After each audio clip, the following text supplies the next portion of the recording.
You are listening to Book Clips, a mini podcast in which authors or narrators do readings from novels. Check out the show notes for the synopsis and buy links for this book.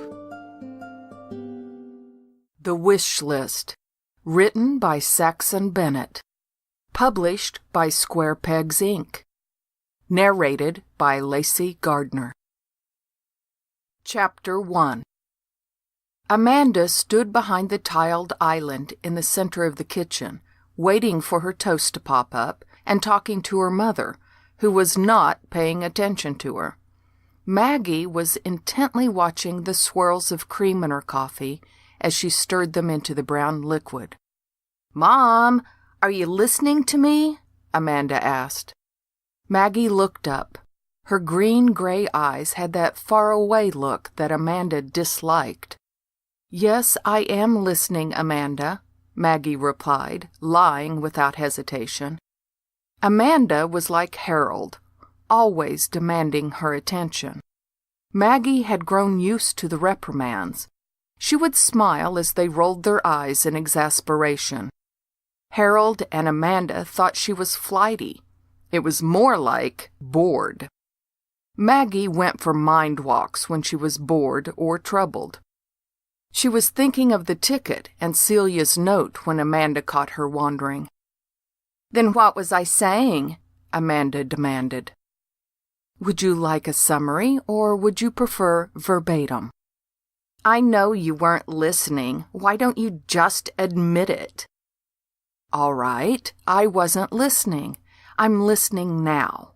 Please, tell me again what you were saying." "No. You tell me what you're thinking about." Maggie studied Amanda's features. They were a strange fusion of hers and Harold's. This other human being had been created out of something as simple as lust. Amanda was 25. She had her father's brown eyes and his furrowed forehead. She had her mother's nose and mouth, and, luckily, since Harold had ended up being a rather stout figure, Amanda had her mother's lithe body combined with her father's dark good looks. She was purposeful and opinionated and, for such a young woman, had a possessive, dominating manner. "I was thinking about an old friend of mine." "Who is that?" "Her name is Celia. I might go visit her in Arizona." "How come I've never heard about her before?" "There wasn't really any need." "Mom, save us both time. Who is she really, and why has she been a secret up until now?" "She was engaged to your father when they were in college." "What happened? Why would you go visit her now?" "She was my best friend. It's a long, complicated story, Amanda. I don't think you'd understand." "Try me." Maggie looked at her daughter and felt the nagging need to confide a long-buried memory. Amanda, by virtue of timing and nothing more, fulfilled the need. "Celia and your father were engaged. Celia fell in love with someone else, and your father had the bad luck to find them together. It was very hard on him." "That wasn't very decent of Celia to play around on her fiancé. She should have broken it off first." "We all think that, Amanda, but sometimes it isn't that easy. Things happen, and they are not always neat and well-timed." "Is that why you never talked about her? Because she dumped Dad, and you married him instead?" "It's part of it. Your father and I were always close friends. After Celia left, things just took their course." "So, Dad was rebounding when you picked him up. You weren't the one great passion of his life." "Amanda, that's not fair.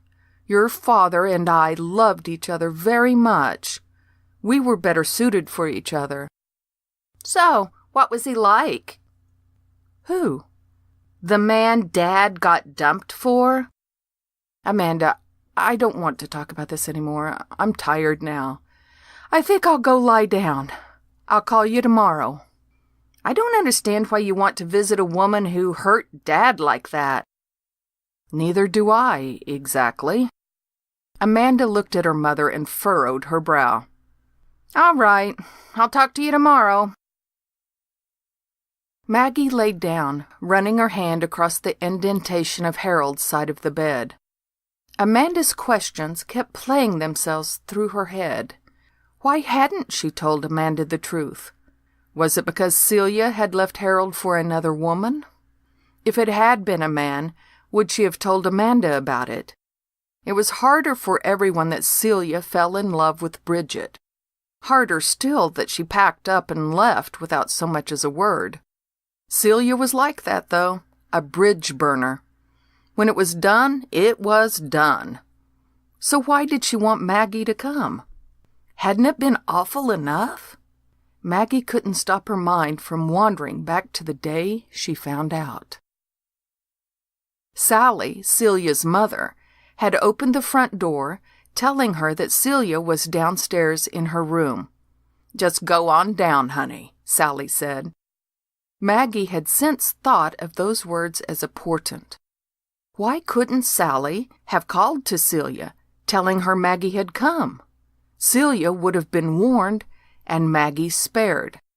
But no, things never go the way they should. Harold had called her a pessimist, but Maggie thought herself a pragmatist who firmly subscribed to Murphy's Law. If it could go wrong, it did. Maggie heard Celia talking to someone. She hadn't meant to eavesdrop. She wished she hadn't. Celia's voice was different, full of an intensity Maggie didn't know. "But I do love you. I want to be with you. Honest, I do.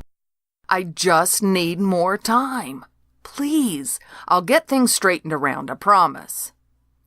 Maggie assumed she was talking to Harold. Funny that Sally hadn't told her that he was there. Maggie was about to knock on the door when she came face to face with Bridget, rushing from the room in tears. Celia called out after her, "Wait! I can't!" Maggie's confusion was apparent. Celia glanced at her and ran after Bridget, leaving Maggie to sort out what she had just seen. In the light spring rain, Maggie walked home down by the river. She sat and watched the barges and the rowing skiffs go by, trying to figure out how she felt.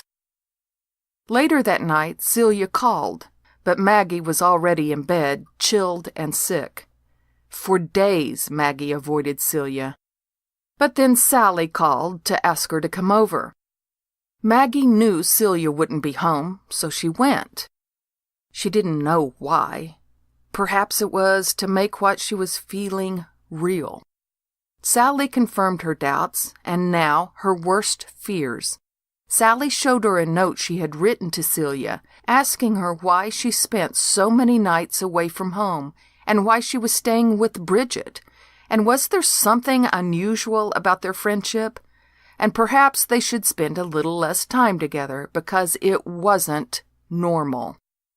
Celia had written her response on the bottom of the note, saying that Sally wouldn't understand and that Celia couldn't really explain it except to say that she wanted to be with Bridget and nothing was going to come between them. "What do you suppose it means?" Sally asked. "I don't know, and I don't want to know," Maggie replied. As Maggie left Celia's house, she looked back at the pristine pillars, thinking about the times she and Celia had sat on the front porch and talked. It would never be like that again.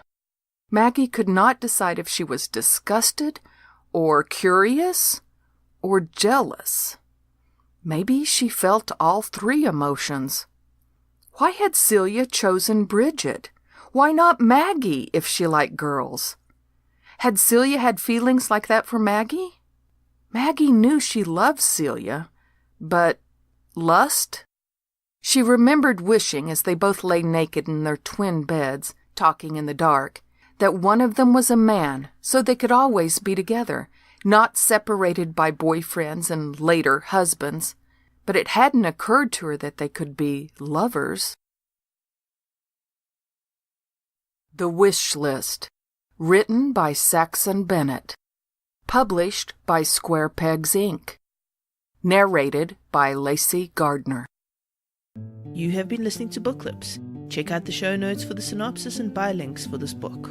If you are interested in showcasing your novel, then check out the show notes for more information.